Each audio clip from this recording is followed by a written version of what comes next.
ان کا طور طریقہ اچھا تھا، ان کا چلنے کا انداز اچھا تھا، اور میں تو یہ کہتا ہوں کہ ان کا ہر طریقہ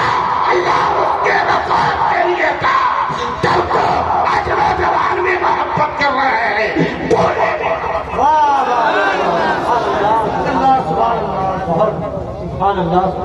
آئے ہیں کہاں معلوم نہیں،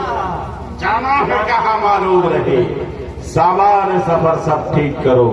کب ہوگا سفر معلوم نہیں۔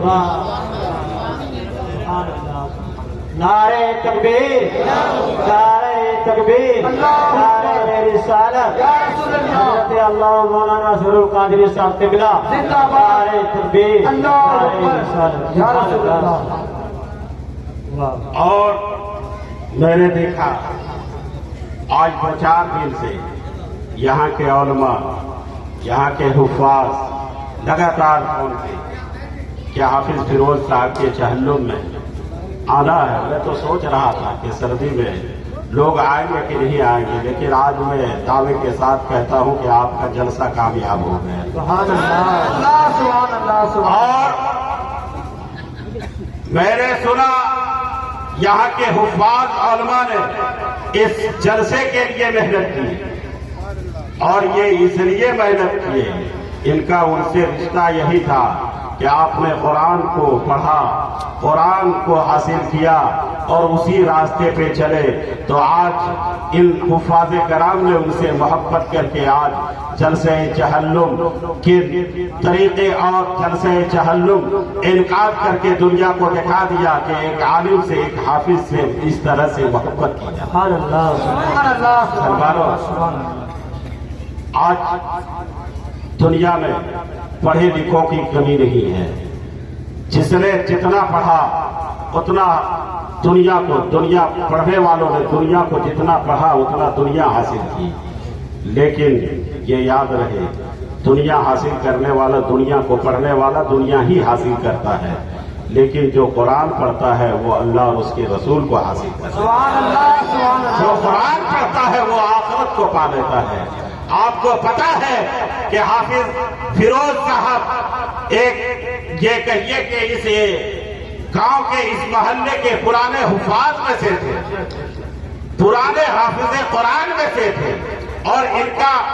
پڑھنے کا انداز جب مصلی امامت پر کھڑے ہو جاتے تھے، میں نے بھی ان کی اقتداء میں نماز تراویح ادا کی ہے، میں نے سنا ہے جب مصلی امامت پہ کھڑے ہو جاتے تھے اتنے سادہ انداز میں قرآن پڑھتے تھے، اور ایک قرآن پڑھنے والوں کے لیے آپ کو پتا ہے، ہم کو معلوم ہے، پوری دنیا جانتی ہے کہ ایک قرآن پڑھنے والا جب قرآن پڑھتا ہے، حافظ قرآن جب قرآن کی صدا لگاتا ہے، سننے والا دیوانے اس کے پیچھے قطار باندھ کر کھڑے ہو جاتے ہیں، اور تراویح کی شکل میں جب قرآن کی تلاوت اور صدا سنتے ہیں، یاد رہے مسلمانوں، وہی حافظ قرآن جب تراویح پڑھا کر مصلی امامت سے اپنے حجرے سے، اپنی مسجد سے نکلتے ہیں، نکلنے کے بعد جس جگہ پہ ان کا قدم پڑتا ہے تو زمین کا گوشہ گوشہ سینہ چیر کر کہتا ہے، اے حافظ قرآن آپ کا قدم میرے سینے پہ ہو جائے، اے حافظ قرآن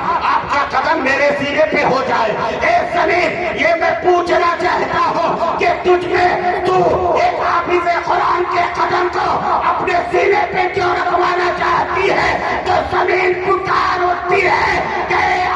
اے سننے والا اور اے سوال کرنے والا، سن لو، میں اس حافظ قرآن کے قدم کو اس لیے نہیں رکھ رہا ہوں کہ یہ ان کا قدم ہے، میں اپنے سینے پہ اس لیے رکھوانا پسند کر رہا ہوں کہ یہ ایک حافظ قرآن۔ نعرہ تکبیر، نعرہ رسالت، جشن میلاد النبی، علماء کرام، جلسہ چہلم، نعرہ تکبیر، نعرہ رسالت۔ بھرپور ہونا چاہیے، عشق ہو یا جنگ ہو بھرپور ہونا چاہیے۔ عمر ساری کٹ گئی ہے پتھروں کو توڑتے، اب تو ان ہاتھوں کو کوہ نور ہونا چاہیے۔ سبحان اللہ۔ مسلمانوں، ایک حافظ قرآن، ایک عالم، ایک پڑھا لکھا قرآن نے اعلان فرمایا، اللہ نے قرآن میں ارشاد فرمایا کہ ایک عالم، ایک پڑھا لکھا، ایک دین کا عالم اور ایک ان پڑھ دونوں برابر نہیں ہو سکتا ہے۔ ذرا سوچو مسلمانوں، برابر نہیں ہو سکتا ہے۔ کیوں؟ اللہ نے یہ ارشاد فرمایا کیونکہ ایک پڑھا لکھا آدمی جان رہا ہے یہ غلط ہے یہ صحیح ہے، یہ حق ہے یہ غلط ہے، تو جو پڑھا لکھا جان رہا ہے وہ جاہل نہیں جان رہا ہے، وہ ان پڑھ نہیں جان رہا ہے۔ مسلمانوں، بات آئی حافظ قرآن کے۔ حافظ قرآن کے لیے دنیا کا ہر ایک کوسہ اپنے سینے کو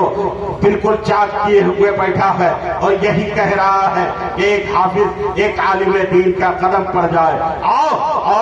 اور کہنے والوں نے کہا ہے کہ جس خاندان میں ایک حافظ قرآن ہو جاتا ہے، سنو اس کو اگر آپ جاننا چاہتے ہو کہ شاہجہاں کا بیٹا، ایک بادشاہ جو ہندوستان کا بادشاہ شاہجہاں گزرا ہے، ان کا بیٹا جب اورنگزیب حافظ قرآن ہو گیا، نہیں اورنگزیب شاہجہاں کا بیٹا پوتا جب حافظ قرآن ہو گیا، اور حافظ قرآن ہونے کے بعد ان کا پوتا اورنگزیب کا بیٹا حافظ قرآن ہوا، شاہجہاں بادشاہ کا پوتا، تو شاہجہاں بادشاہ سے ملنے کے لیے گیا کہ حافظ قرآن ہو گیا ہوں، ملنے کے لیے گیا تو اس نے کوئی شاباشی نہیں دی، کہا یہ تیرے باپ کا روز محشر میں سر بلند ہوگا۔ تو اس اورنگزیب کو یہ خبر ملی، تاریخ میں آیا ہے کہ بادشاہ اورنگزیب نے صرف 3 مہینے میں پورا قرآن حفظ کر لیا۔ 3 مہینے میں وہ یہ سوچ کر کہ روز محشر میں جب میرا سر بلند ہو تو میرے والد محترم کا سر میرے سے بھی زیادہ بلند ہو، اگر میرے والد محترم کا سر بلند کرنا ہوگا تو مجھے حافظ بننا ہوگا۔ اسی سوچا فکر میں وہ صرف 3 مہینے میں حافظ قرآن، سبحان اللہ، سبحان اللہ، سبحان ایک حافظ قرآن کے والد کا یہ مقام ہے، اور تاریخ میں آیا ہے کہ ایک حافظ قرآن اپنے خاندان کے 7 پشت کے لوگوں کو بخشش کروا دیں گے، کہیے سبحان اللہ۔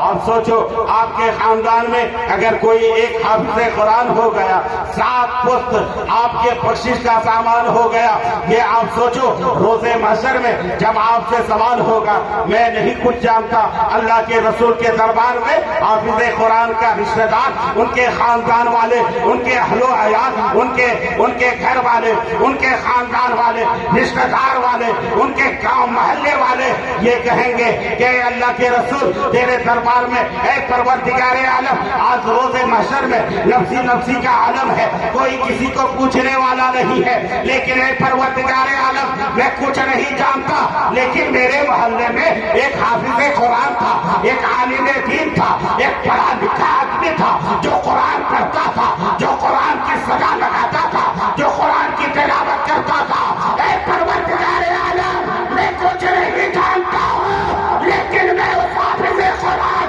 جب تلاوت کرتے تھے تو میں ان کی صدا کو سنتا تھا۔ روز محشر میں خدا کہے گا اے فرشتوں تم گواہ ہو جاؤ، ہم نے اسے قرآن کی آیتیں سننے کے صدقے میں جنت۔ سبحان اللہ، سبحان اللہ، نعرہ تکبیر،